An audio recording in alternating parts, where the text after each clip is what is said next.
Yo, aujourd'hui on parle encore une fois d'un drone sur la chaîne et cette fois-ci c'est le tout dernier venu de chez DJI, le Mavic Air. Avant de débuter la vidéo, je vous rappelle que si elle vous plaît, vous pouvez me le faire savoir en laissant un petit pouce bleu juste en dessous et à me donner tous vos avis en commentaire, ça fait toujours plaisir de vous lire.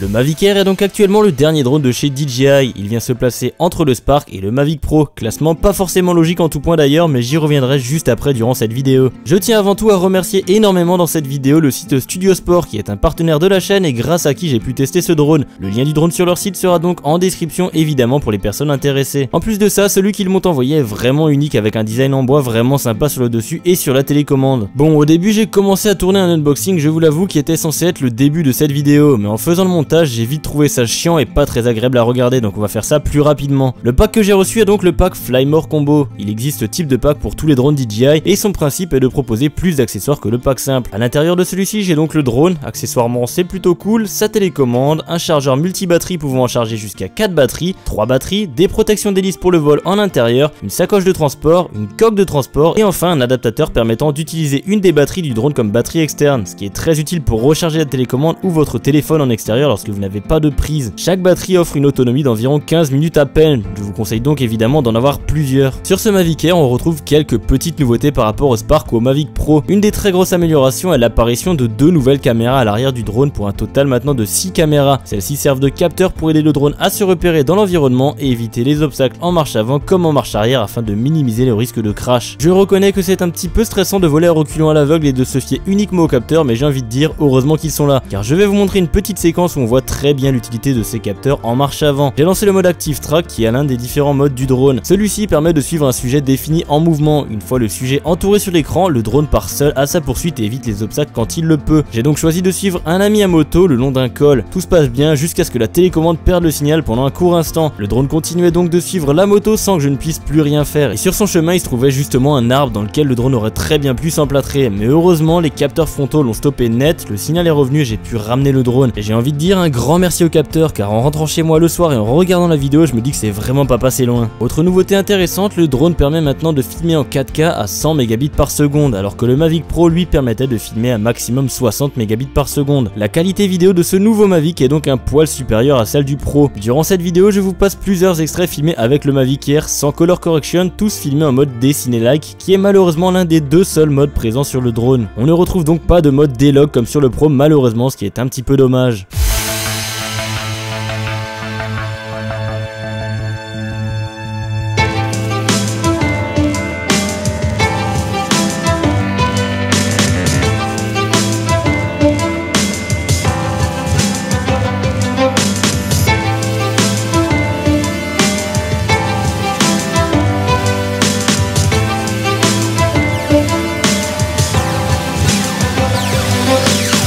DJI tient encore une fois à miniaturiser son drone pour en faciliter davantage le transport. Il est vraiment très petit quand il est plié mais aussi une fois quand il est déplié et pourtant il se débrouille étonnamment bien face à des vents plutôt violents. Sur cette séquence ça soufflait vraiment beaucoup et le drone est quand même capable de rester en place. Même s'il tremble beaucoup, les vidéos restent parfaitement stables car la caméra est stabilisée sur 3 axes par un gimbal. Elle est aussi au passage plus en sécurité que celle du Mavic Pro car plus en retrait dans le corps du drone. Les hélices ne sont maintenant plus pliables, elles épousent la forme du drone une fois les bras repliés. Même la télécommande est moins encombrante puisqu'à présent les joysticks sont démontables. Par contre sur cette nouvelle télécommande, dites adieu à l'écran. Toutes les indications que l'on pouvait retrouver sur la télécommande du Mavic Pro sont exclusivement maintenant sur le smartphone. Certains trouveront ça peut-être dérangeant, d'autres non, mais sachez que maintenant du coup la batterie de la télécommande dure plus longtemps puisqu'aucun écran ne consomme de l'énergie. Ce qu'il faut savoir sur cette télécommande, c'est que la technologie de liaison entre elle et le drone n'est plus la même que sur le Mavic Pro. C'est bien dommage car c'est pour moi un des plus gros défauts de ce Mavic Air. Sur le Mavic Pro, c'est une liaison radio qui fonctionne vraiment très bien. La portée est très grande, la transmission vidéo vidéo est excellente et il n'y a pratiquement aucune déconnexion. Sur le Mavic Air par contre c'est une liaison en Wi-Fi, certes bien meilleure que celle du Spark mais pas ouf non plus, voire pas du tout en fait. La portée annoncée par DJI est de 4 km, sauf que passé les 300 mètres on commence déjà à avoir des déconnexions intempestives. J'ai plus aucune action sur les commandes ni de retour vidéo, le drone fait donc demi-tour seul pour revenir à son point de décollage et heureusement d'ailleurs. C'est justement sur ce point là que je ne comprends pas la logique de DJI de placer ce Mavic Air entre le Mavic Pro et le DJI Spark, car sa qualité vidéo est supérieure à celle du Pro mais sa transmission en radio, puisqu'elle est maintenant en Wi-Fi, est bien inférieure que celle du Pro,